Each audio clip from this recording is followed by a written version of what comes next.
Puluhan pengendara bermotor di Simpang 5 kampus terjaring razia yang dilakukan tim gugus tugas COVID-19 di Kota Palembang. Dalam rangka menekan penyebaran virus COVID-19 dan sesuai instruksi Wali Kota Palembang, warga yang hendak keluar rumah diwajibkan untuk menggunakan masker dan bagi warga yang melanggar akan dikarantina di asrama haji selama 1 hari.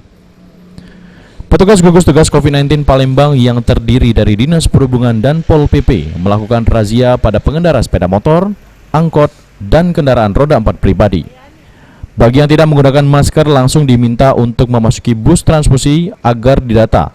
Sebagian besar yang tidak menggunakan masker adalah pengendara roda 2. Kepala Satuan Pol PP Palembang, GA Putrajaya menjelaskan pada hari pertama razia masker ini, pihaknya masih mengedukasi dan menghimbau warga agar menggunakan masker pada saat keluar rumah.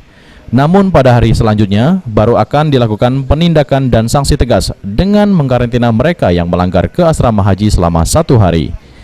Untuk hari pertama ini baru dilakukan razia di Simpang 5 dan di bawah flyover Polda. Nantinya akan ditambah lagi checkpoint dengan melibatkan pihak Kodim dan Polrestabes. Hari pertama, jadi kita masih tetap mengedukasi, terutama penggunaan pemakaian masker. Jadi masih kita himbau. Mungkin besok kita akan melakukan sebuah penindakan penertiban. Karena ini kan hari pertama.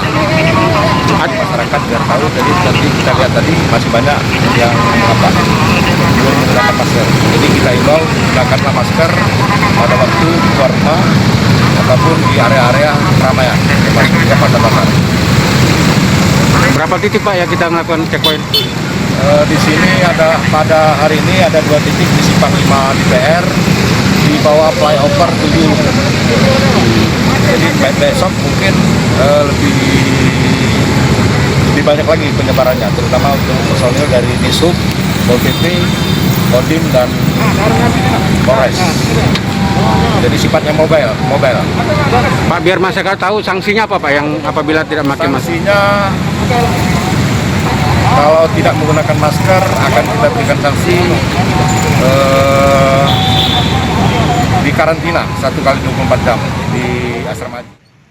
Julius Lumban Gaul, PAL TV.